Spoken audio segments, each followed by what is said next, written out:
Hi, everyone, and welcome to the simulcast of Your Beautiful Day on the Gratitude Radio Network and also the Neil Haley Show. And I'm excited to welcome to the program the co-host of the show, Jen Mogg. Jen, thanks for stopping by, and we have a great guest today. Thank you, Neil, and thank you, everybody, for listening to Your Beautiful Day on the Gratitude Radio Network, where we hope to bring gratitude to your life. And on today's show, Neil, I am so thankful and so excited that we have Vikram Gandhi, the award-winning and boundary-pushing producer and director. And we're going to be speaking to him about his anthology and with the movie 6ix9ine.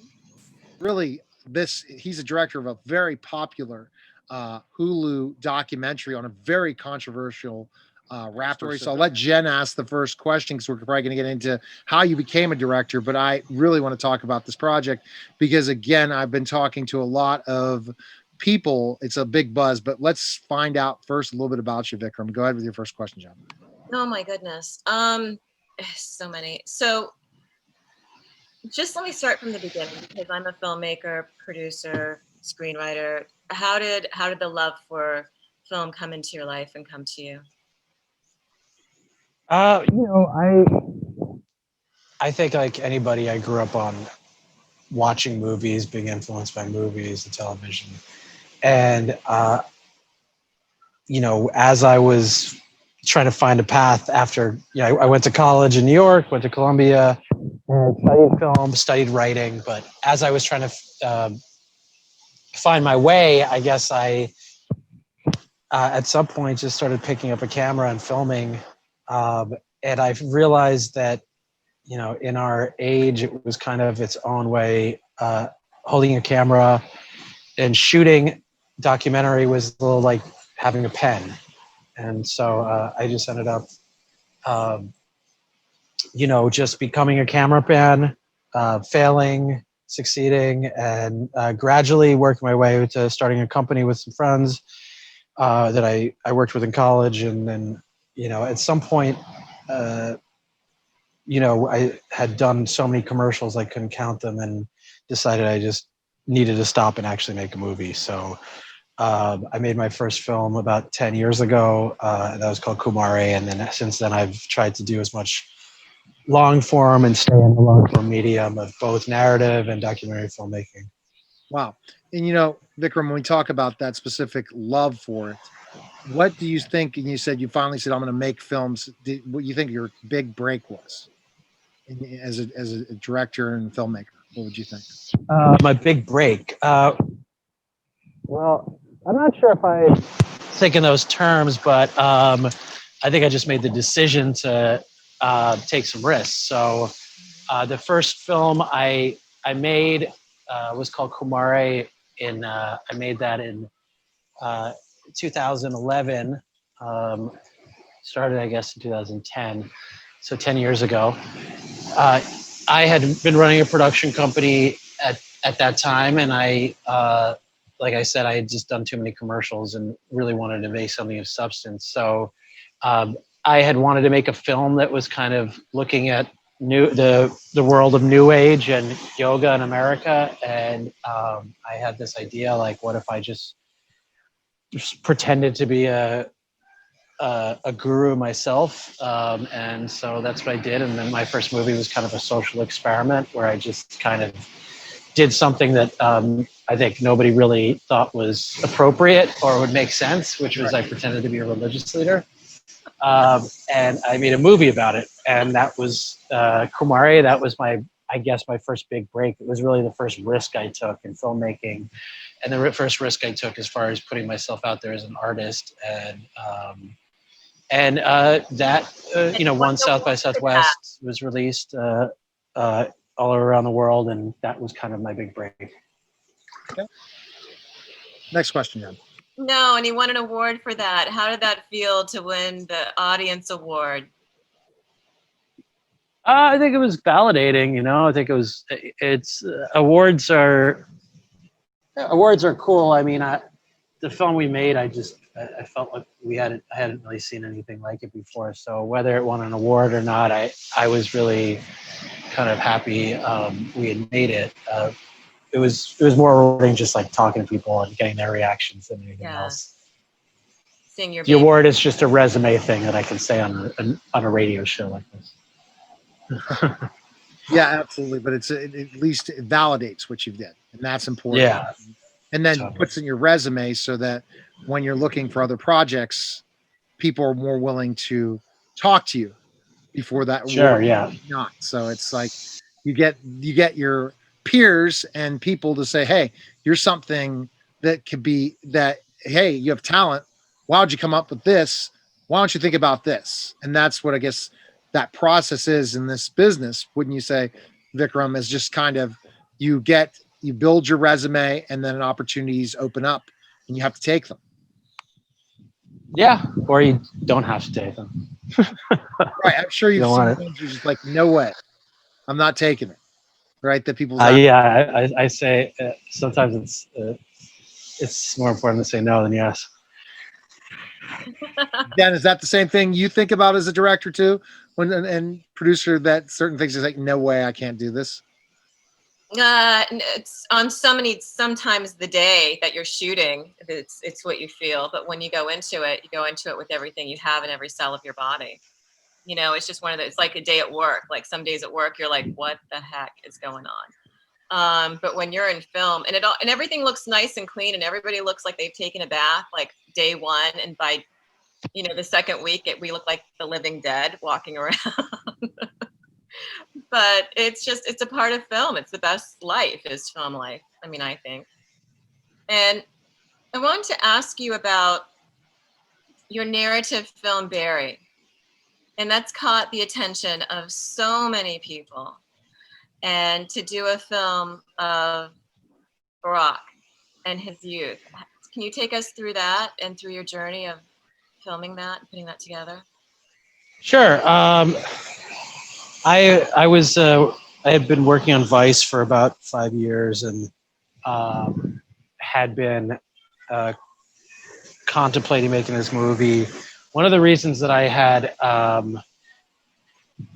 thought about making it was because I lived on 109th Street in Columbus when I was a sophomore in college in 1997.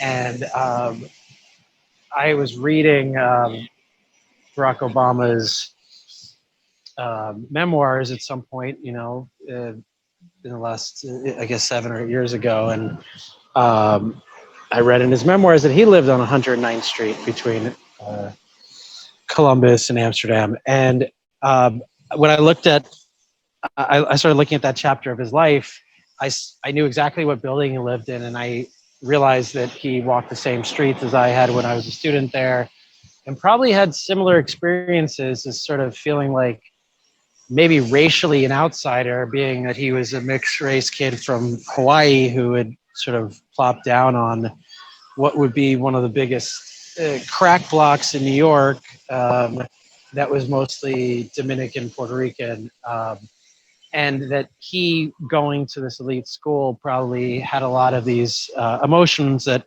were similar to what I had when I was in college. So at that moment, after reading, about his own journey of like self-discovery when he was a young man, I related to it so much that I just thought, what an interesting thing to make a film about. And I already sort of visualized in my head, because I had been on those same streets, maybe, 15 years later, but there was some insight there. So, I worked with a friend of mine who also went to Columbia and, knew about and sort of had a perspective on the subject. And we kind of tried to, tell a story about about a young man in 80s New York trying to find himself. How difficult was that, especially, you're starting to get known, to be able to do that type of a documentary? What do you mean? Difficult, like getting the research and putting it all together. Well, I mean, being it was a narrative movie, it was fictionalized from his memoirs. There's actors. It's not a documentary. Oh, it's not. Okay. Yeah, there's actors, and Anya Taylor-Joy from Queen's Gambit. She is the co-star of it. She plays Barack's young girlfriend at the time named Charlotte. and Devin Terrell is the lead star in it. He does an amazing job of resembling a young Barack Obama, from writing left-handed to playing basketball, and speaking a very similar tone. So we did not. It's not a actual documentary. It's a I gotcha. It's a snippet of his life. So you wouldn't call it a biopic, but historical fiction. Yeah, and it's amazing that, again, Jen, and I'll let Jen do the next question. For you to get Netflix, that's got to be the next step, right? To get an opportunity for that movie to be on Netflix. That's got to be awesome, right? Yeah, we premiered at Toronto. We had a good reception, and Netflix snatched it up, and that was when they first started doing originals. And to be honest, no one really knew what to think. Like, what is this? What's the Netflix original at that point? So it was exciting, yeah, to get it out to the world. It was an experiment at that point, what a Netflix original was. It sounds funny now thinking about it, but in our vastly rapidly changing landscape, that was a very new thing when we had done it. All right, Jen, next question. Thanks. What was as a mother of gratitude, what is your gratitude moment? Do you have one specific project that you've done that is just, this is your gratitude moment?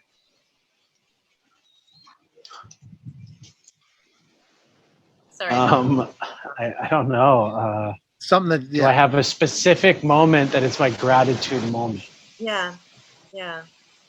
I'm not sure what that means, to be honest.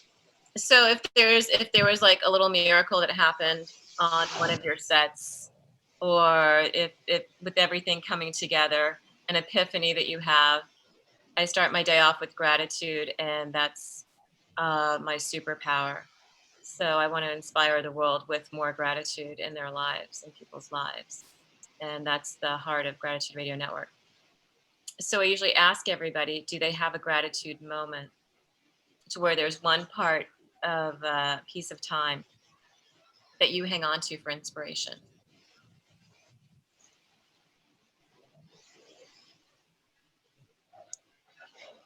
I'm not really sure. I think you were looking at Vikram. This is something that wow, this is something that was the best accomplishment that I've been able to do in my career. That's something I hang my hat on. That, wow, I can't believe I was able to do this, and you're grateful for it happening. Yeah. I'm not really sure. I'm trying to understand. Is there a moment in my career?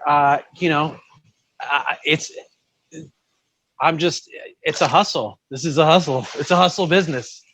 I'm grateful. I'm grateful every moment that I get to work in it, and I'm grateful that I get to make a living. And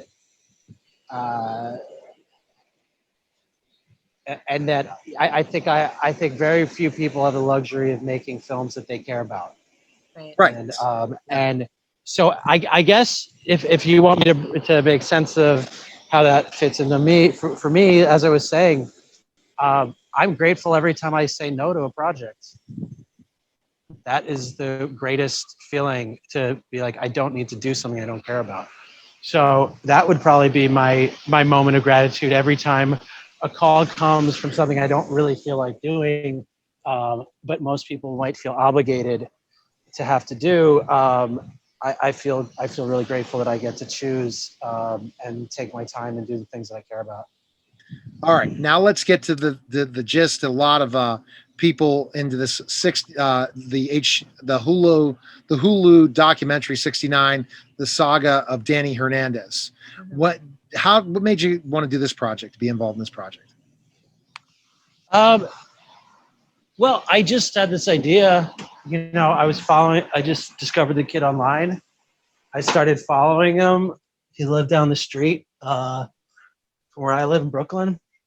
I went to the bodega probably maybe months or years after he worked there, but the same bodega he worked at, and I just was like, oh, this story is crazy, and it is down the street, and I'm a documentary filmmaker and I can do this thing. So it just was like an opportunity that was sort of felt like it was handed to me. And it's not something that I was like 10 years ago. If you told me I was going to make a movie about a tattooed face rapper from Bushwick, I wouldn't have believed you. But it was something so peculiar that drew me in. And instead of like overthinking it, I just kind of went on instinct and made a decision to make it.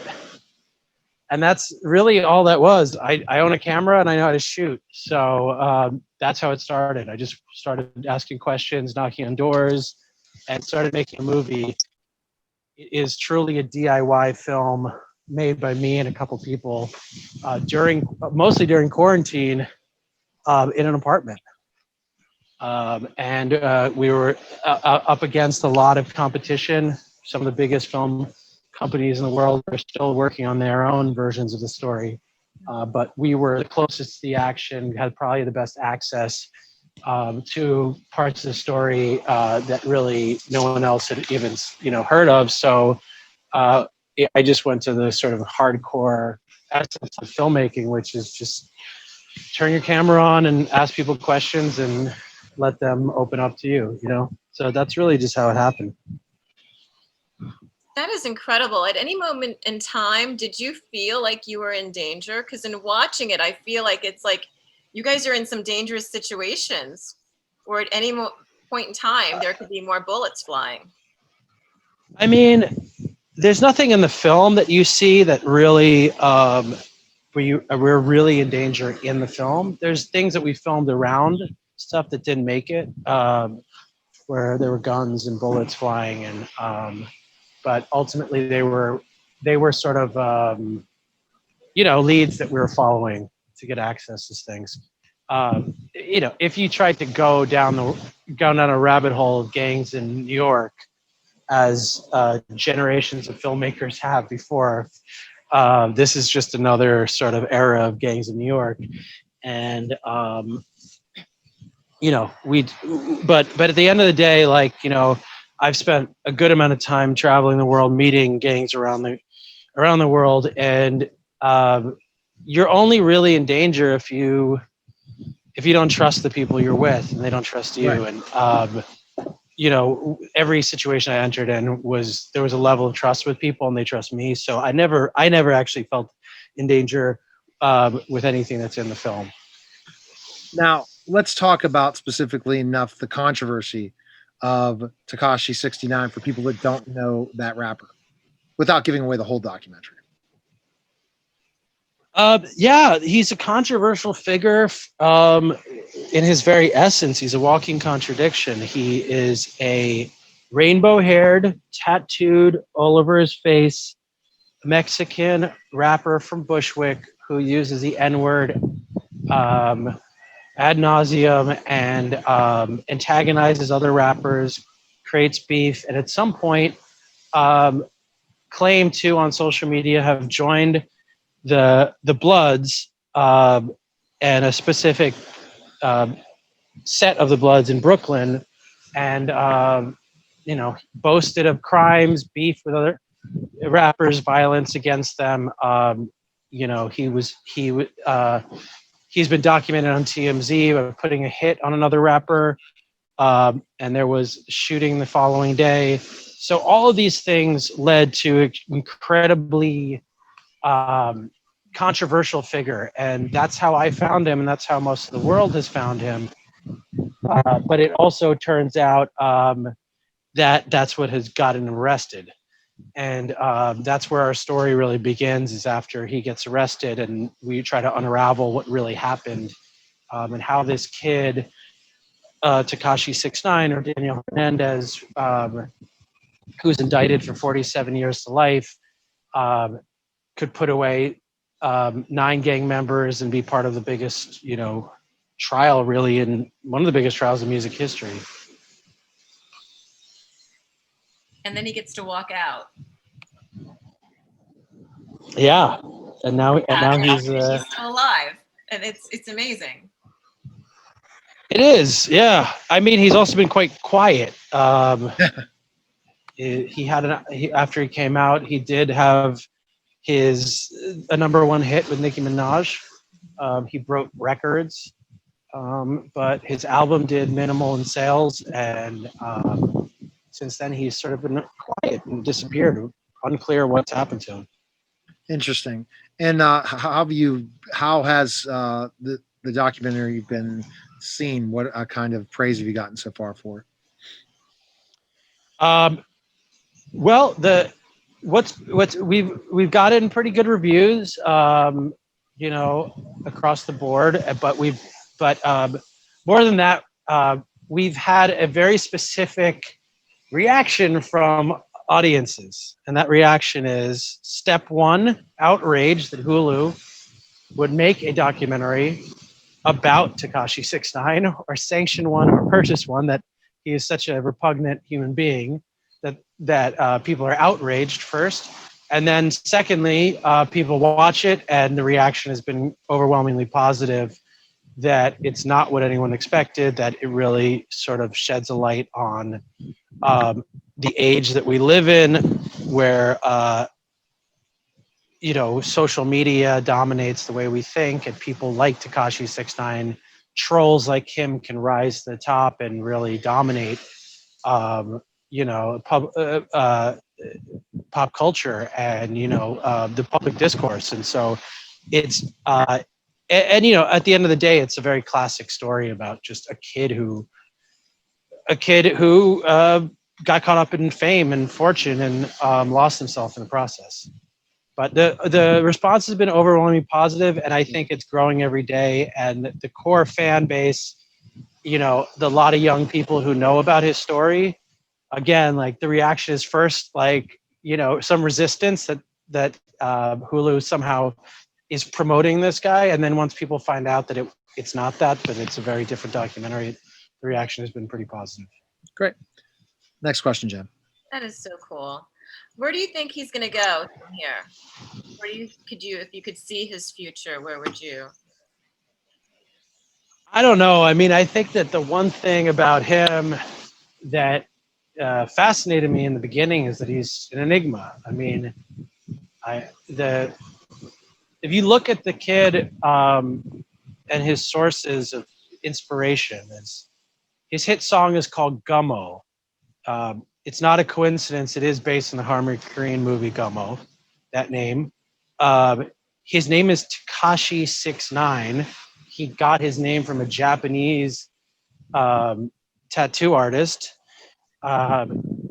He is a sponge of creative influences all merged together, and he's an enigma. So I think that it's really hard to know what he's going to do next. I think the one thing it feels like to me is that it's very difficult to reinvent yourself when you have the number 669 tattooed on your body 200 times and all over your face. Right. So the Daniel Hernandez that's underneath, that is really the enigma and the creative source of all of this, who had all these profound influences and invented this sort of character, Tekashi 6ix9ine. If he's still in there somewhere, there's probably some interesting art that can come out. If he's become just the troll Tekashi 6ix9ine, it's going to be hard to know if much can really happen except more trolling and probably trying to consolidate his fan base, because a lot of people have blacklisted him. Yeah, I know for a fact. It was interesting. My colleague told me, he said no one wants to interview him. They're like certain rap hip hop shows and stuff like that refuse to talk to him, meaning he's really blacklisted in a lot of ways, isn't he? Yeah, and our film has been not covered by most of the hip hop podcasts and blogs. They haven't taken an interest in having the conversation about it, because anything that's perceived as being beneficial to him has been blacklisted by those people in the industry. So I think normally this film might have, I might be talking to a lot of those same places. Now that's not the case with everyone, but I think there's a fear of any association. So Exactly. I've spoken to rappers over the phone, and gotten their reaction to it, and gotten great positive reactions from people I know who are hip hop artists. But they're not very interested in promoting it or retweeting about it because they don't really want to have his name in their, they don't want to shed light to him at all. So it sounds like the blackballed of the business. Like when I was in professional wrestling, if you did something horrific, you were blackballed by promoters and different things. And music business is the same way. You get blackballed, and everyone just doesn't think of that. But that's terrible. But again, that's part of this process. But again, documentaries like this. But when I think about things, Vikram, I think of when you're talking about some of his craziness that he did. I think of East Coast, West Coast, the days of Biggie and Tupac in certain ways. And it looks like he was kind of not trying to bring back certain things like that because it got lots of publicity, like the East Coast, West Coast rivalries back in the day. But in a different atmosphere. Wouldn't you agree? In a little bit, he was looking. Absolutely. I mean, I think that one of the things that drew me to his story was that this was like a caricature of Tupac story or something. It was like, it was almost like CB4 or some absurdist version of what the future of rap would be, and it was painted all over this kid's face. But but to me, it also had the allure of Biggie and Tupac, of those stories. And in fact, big influences Nick Broomfield's movie Biggie and Tupac for me. Yeah. A film that I love that's like, it's both a great investigative movie and also hilarious and absurd at the same time. That was a big influence when making this film. Funny enough, because of beef between Tupac and between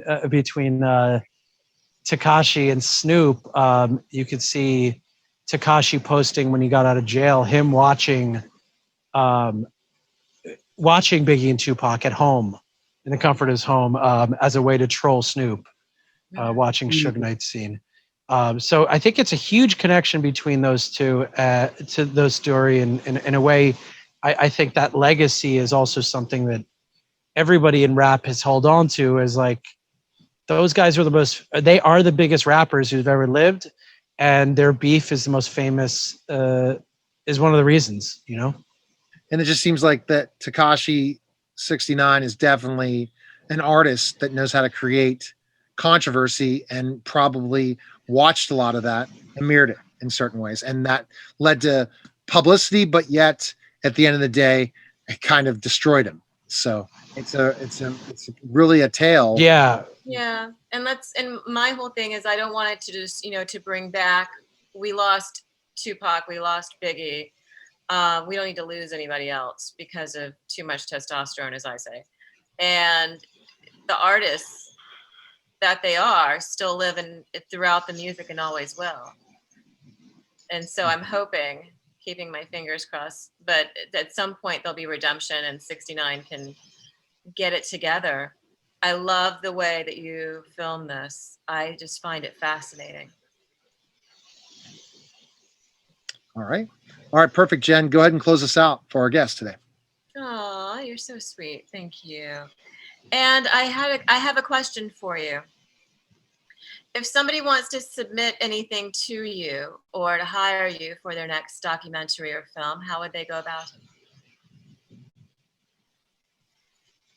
I'm not really, that's not really something I'm looking for. So you look for the projects, you kind of search them out yourself, or that feels no one comes to you with ideas. Then it sounds like you kind of. I mean, if they're a good filmmaker, documentary filmmaker, and they really need to get in touch with me, they can figure it out, right? Right. Exactly. But I'm not soliciting ideas. I'm not soliciting ideas or looking for a job. No. Gotcha. Okay. All right, Jen, go ahead and close it out. So thank you all for listening to Your Beautiful Day on the Gratitude Radio Network. And for Neil Haley and the Neil Haley Show, we've been listening to Vikram Gandhi and talking about his latest full-length film, 6'9", that's available on Netflix? Hulu. Hulu. Sorry. Hulu. Go ahead. Hulu. 1, 2, 3. Hulu. And Vikram, I want to thank you for being on our show. We hope everybody has a beautiful day. And remember, you're blessed, you're loved, and you're sacred.